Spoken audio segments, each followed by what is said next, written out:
नमस्कार भावनो. तर आज आपल्यासोबत आहे टाटा नॅनो, जी की आहे आपल्या इंडियन सिद्धिल की धडकन. आणि एकदम अशी क्यूट अशी ही व्हेकल. तर आता आपण स्ट्रेट जाऊया ह्याच्या इंजिनकडे. हे आहे आपलं 2013चं मॉडेल. ह्याचं इंजिन इथं नाही आहे. पण हे काय आहे तर इथं इंजिन याचं येत नाही, कारण ही रिअर व्हील ड्राईव्ह व्हेकल आहे. रिअर इंजिन ड्राईव्ह असं आपण ह्याला म्हणतो. आणि ही सगळ्यात स्वस्त मिळणारी अशी व्हेकल आपण म्हणू, कारण हा जो कन्सेप्ट आहे हा स्पोर्ट्स कारमध्ये येतो. तर आपण स्ट्रेट ह्याच्या हेडलाईटकडे जाऊया. हे आहेत तुमचे इंडिकेटर्स, आहे तुमचा हेडलाईट आणि अतिशय लो असा प्लेस केलेला तुमचा फॉग लॅम्प. आणि तुम्ही साईज बघू शकताय, अतिशय छोटी अशी व्हेकल आहे ही आणि एकदम क्यूट दिसतं. तुम्ही बघाल ना, एका जॅपनीजप्रमाणे अशी एकदम चिंटो मिंटो अशी ही गाडी. आणि इथं तुम्ही बघू शकताय ह्याला एक पॉईंट दिला आहे. हा याचा सेंटर समजूया किंवा नाक समजूया या गाडीचं. मस्त दिसते ही गाडी. आणि ही लेंथला आहे फक्त 3 मीटर. हो भावनो, 3 मीटरची ही व्हेकल आहे. आणि याचा टायरचा साईज बघा, एवढा छोटूसा टायर दिला ह्या लोकांनी. आणि टायरची साईज आहे 135, 70 आणि फक्त 12 इंचेसचा हा टायर तुम्हाला मिळतो. आणि इंडिकेटरची प्लेसमेंट इथे सुद्धा दिलेली आहे. आणि आउटसाईड रिअर व्ह्यू मिरर्स हे सुद्धा नॅनोच आहेत. आणि हे हातानंच ॲडजस्ट करावे लागतात. विंडो चांगली मोठी दिलेली आहे. एकदम टॉल बॉय ॲपिअरन्स ह्या गाडीला मिळतो. अँटेनाची प्लेसमेंटसुद्धा तिथं वर दिलेली आहे. आणि साईडूनसुद्धा अशी पूर्ण गोल मटोर अशी ही गाडी आहे. साईज्ड व्हेकल, अंड्यासारखी दिसणारी ही गाडी आहे. आणि इथं तुम्ही बघू शकताय ह्याचं इंजिन मागं आहे, त्याच्यामुळे इथं तुम्हाला एअर इंटेकसाठी आणि म्हणजे एअर इंटेक स्कूप्स आपण त्याला असं म्हणतो, तर तिथून तुमचं एअर इंटेक होणार आहे. आणि ह्याचं हॉर्स पॉवर किती आहे तर ही फक्त 38 हॉर्स पॉवरची व्हेकल आहे. आणि 0.6 लिटरचं इंजिन येतं आहे. 2 सिलेंडर इंजिन येतं आहे, जे की आपल्या इंटरसेप्टरपेक्षा पण छोटं आहे. आणि हा आहे याचा मागचा ॲपिअरन्स, एकदम असं टॉल बॉय ॲपिअरन्सवाला. तुमचा टेल लॅम्प हा आहे, तुमचा ब्रेक लाईट, हे तुमचे इंडिकेटर्स, हा आहे तुमचा रिव्हर्स लाईट. आणि ह्याचा बूट भावानो ओपन होत नाही. टाटाचा ह्यूज लोगो एका छोट्याशा नॅनोवर. नॅनोचं बॅचिंग इथे आहे. LX मॉडेल आहे, हे टॉप एंड मॉडेल येत होतं. आणि टॉप माउंटेड हा तुमचा ब्रेक लाईट आणि हा आहे स्पॉइलर. आता मी तुम्हाला ह्याचं इंजिन दाखवतो. बाबा इंजिन आहे तरी कुठं, समोर पण दिसत नाही तर इंजिन आहे तुमचं इथं मागं. आणि बूट स्पेस पण तिथंच दिलेलं आहे. बूट स्पेसला डिक्की नाही उघडत, पण इथं तुमच्या बॅगा तुम्ही ठेवू शकताय. जवळपास 100 लिटरचं तुम्हाला इथं बूट स्पेस मिळतो. आणि ह्याच्या खालीच येतं तुमचं rear wheel engine, rear wheel ड्राईव्हवाला. आणि हे तुमचे स्पेअर व्हीलचे सगळे इन्स्ट्रुमेंट्स इथं तुम्हाला दिलेले आहेत. आणि ओपन करणं अतिशय इझी आहे. हा नॉब फक्त ओढायचं आहे आणि हे उघडतं आहे. आणि स्पीकरची प्लेसमेंटसुद्धा मागच दिलेली आहे. तर बघूया मागच्या सीटवरचा एक्सपिरियन्स. तर पॉवर विंडोज तुम्हाला मिळत नाहीत. डोअर पॉकेट्स नॅनो साईजचे दिलेले आहेत. विंडो अतिशय मोठी आहे. छान व्ह्यू तुम्हाला इथं मिळतो. हँडल दिलेलं आहे इथे तुम्हाला. समोरचे जे हेडरेस्ट आहेत ते ॲडजस्टेबल आहेत, पण मागं हेडरेस्टच येत नाहीत. आणि इथून सुद्धा तुम्ही समोर बघू शकता काय आहे ते. तर हे का दिलं आहे मला माहीत नाही.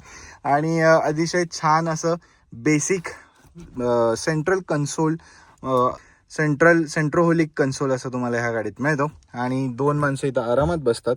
आणि लेगरूम तुम्ही बघा, अतिशय माझ्या हाईटप्रमाणे समोरची सीट दिलेली आहे. आणि इनफ आहे यार लेगरूम. सिटीमध्ये फिरत असताना आणि काय पाहिजे, रिक्षापेक्षा तरी अतिशय चांगलं आहे. छान अंडर थाय सपोर्ट तुम्हाला मिळतो आहे.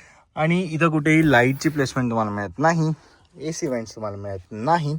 त्या सगळ्या गोष्टी तिथं समोर मिळणार आहेत. चला मग समोर जाऊन बघूया आधी कशी आहे ही गाडी समोर चालवण्यासाठी. Let's go. हा, तर मी तुम्हाला तेच सांगत होतो की याचं जे इंजिन आहे ते आपल्या इंटरसेप्टरपेक्षा सुद्धा छोटं आहे.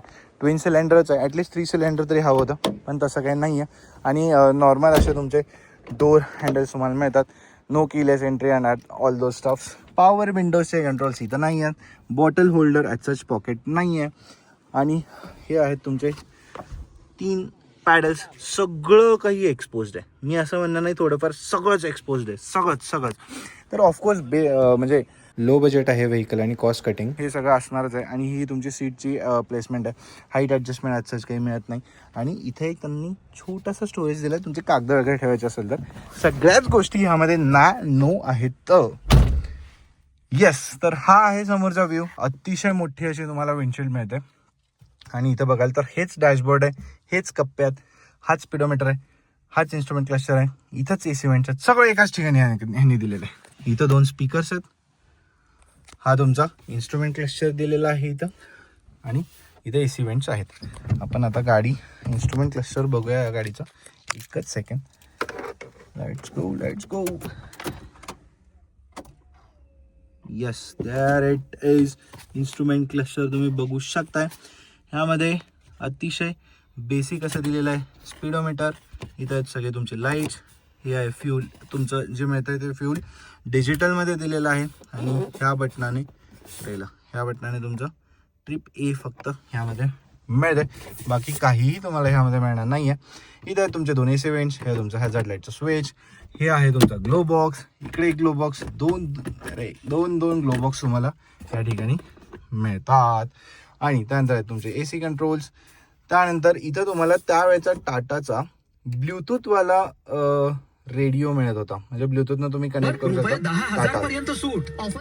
डिरेक्टच गाणं सुरू होतं. तर चला आता गाणं सुरूच झालेलं आहे, तर आपण एकदा ऐकून बघूया.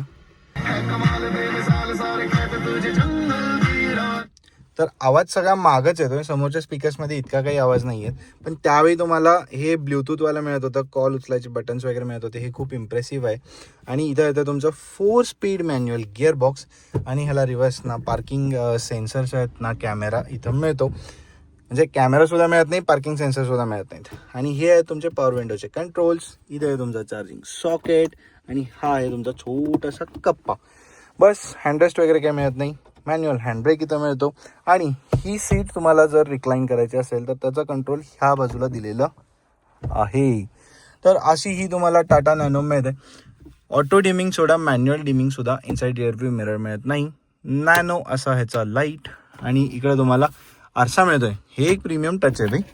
ह्या बाजूला आरसा वगैरे काही मिळत नाही. आणि ह्याचे सनशील्ड बघा, सनवायझर्स बघा, अतिशय नॅनो आहेत. सगळ्याच गोष्टी नॅनो आहेत. पण इकडे एक तुम्हाला काच दिलेली आहे. ए पिलरमुळे तुमची जी काही विजिबिलिटी ब्लॉक होणार आहे, ब्लाइंड स्पॉट होणार आहे, त्यासाठी ही छोटीशी काच अतिशय युजफुल वाटतं मला.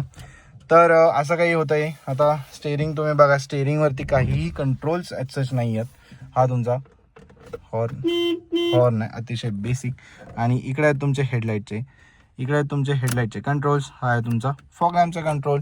इकडे आहेत तुमचे वायपरचे कंट्रोल्स. वायपरमध्ये पण बघूया, एकच असा ह्यूज वायपर ह्याचा फिरतोय एवढ्या मोठ्या अशा विंडशील्डसाठी.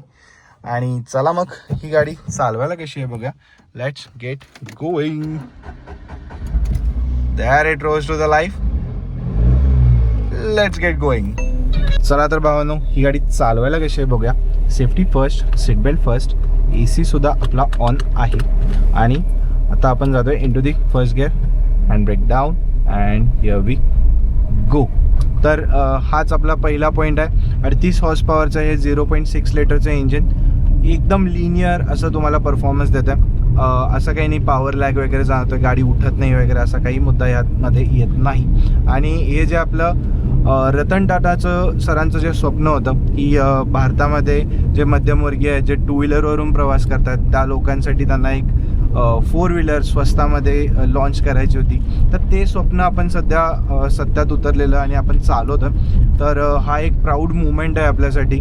आणि त्यांनी हे परफेक्टली वर्क डन केलेलं आहे. म्हणजे त्यांनी कुठंच ह्यामध्ये लॅगिंग नाही आहे. तर ते बघत असताना आपण बघतोय की इंजिन परफॉर्मन्स आपल्याला छान मिळतोय, लिनियर मिळतोय. गाडी छोटी आहे, कॉम्पॅक्ट आहे, त्याच्यामुळं सिटीमधनं फिरत असताना तुम्हाला काही अडचण येणार नाही.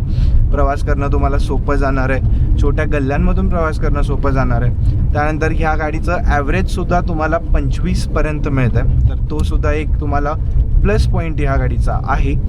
आणि त्यानंतर बूट स्पेससुद्धा आपण बघितली, ती पण एक 100 लिटरचे मिळते. तर तुम्ही छोट्या गावांमध्ये प्रवास करत असताना, छोटे अंतर प्रवास करत असताना तेवढं तुमचं लगेज आरामात या गाडीत बसून जातं. त्यानंतर स्टेअरिंगचं सुद्धा फीडबॅक येतं चांगलं आहे. इतकं काही टाईट असं स्टेअरिंग जात नाही.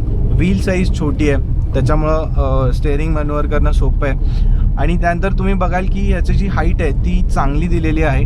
टॉल बॉय सिटिंग पोझिशन या गाडीमध्ये आपल्याला मिळते, त्यामुळे आत बसणं उतरणं अतिशय सोपं जात आहे. तुम्ही बघताय अतिशय ह्यूज असे विंडशील्ड दिले, त्यामुळं पूर्ण एरिया तुम्हाला समोरचा दिसतोय.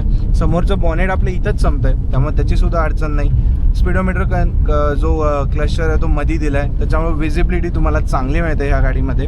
तर हे सगळे तुम्हाला असे चांगले प्लस पॉईंट्स ह्या गाडीत आहेत. आता निगेटिव्ह पॉईंट्सकडे येत असताना जर तुम्ही सायलेंट व्हेकल्स वापरले, जसं की Hyundai i10 आली किंवा तुमची इऑन वगैरे आली, तर त्या थोड्या सायलेंट इंजिनवाल्या व्हेकल आहेत, तर तुम्हाला ह्याचं केबिन थोडंसं नॉइझी वाटू शकतं. पण जर तुम्ही आजपर्यंत टू व्हीलर वगैरे यूज केले आणि त्यानंतर जर तुम्ही इथे येत आहे, तर खरंच याचं इंजिन तसं बघायला गेलं तर सायलेंट आहे. आणि आता तुम्ही बघताय आपण चढायला लागलो आहे, तरीही पॉवर लॅग वगैरे असंच काही फील नाही होत.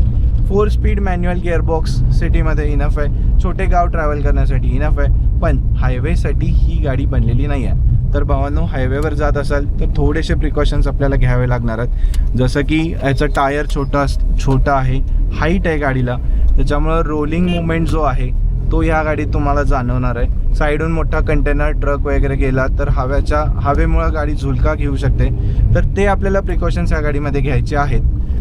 तर इतकेच मला या गाडीचे निगेटिव्ह पॉईंट्स वाटतात, बाकी तरी काही निगेटिव्ह असं नाही आहे. आणि ही गाडी आपल्याकडं विक्रीसाठी अवेलेबल आहे. तर हो भावांनो, ही 2013ची Tata Nano top end vehicle, ज्यामध्ये तुम्ही बघताय ब्लूटूथ मल्टीमीडिया सिस्टीम कंपनीचं इन्स्टॉल्ड आहे आणि फक्त 31,000 किलोमीटर चालली आहे. ब्रँड न्यू टायर्स आहेत, याचं बॅटरीसुद्धा नवीन आहे आणि इंजिनसुद्धा टाईम टू टाईम सर्व्हिस केलेलं वेल मेंटेन्ड असं इंजिन आपल्याकडे विक्रीसाठी ही गाडी अवेलेबल आहे. तर संपर्क कुठं साधायचा, इथं माझा नंबर दिलेला आहे, याच्यावर तुम्ही कॉल करा. आपण ही गाडी तुम्हाला चांगल्या प्राईजमध्ये करून देऊ, हा आपला शब्द आहे भावांनो. आणि हा व्हिडिओ तुम्हाला आवडला असेल तर प्लीज या व्हिडिओला लाईक करा, आपल्या चॅनलला सबस्क्राईब करा आणि कमेंटमध्ये सांगा की तुमच्याकडे नॅनो आहे का, आहे तर त्याचे प्लस पॉईंट्स काय आहेत, निगेटिव्ह पॉईंट्स काय आहेत, तुम्हाला हे आपल्या रतन टाटांचं स्वप्न प्राऊड फील करवतं की नाही, प्लीज कमेंट्समध्ये सांगा. आणि आपल्या चॅनलला ट्यून राहा. असे नादखोळा बजेट फ्रेंडली एक्सपेन्सिव्ह सर्व प्रकारच्या गाड्या घेऊन आपण पुन्हा भेटणार आहोत. तोपर्यंत राम राम.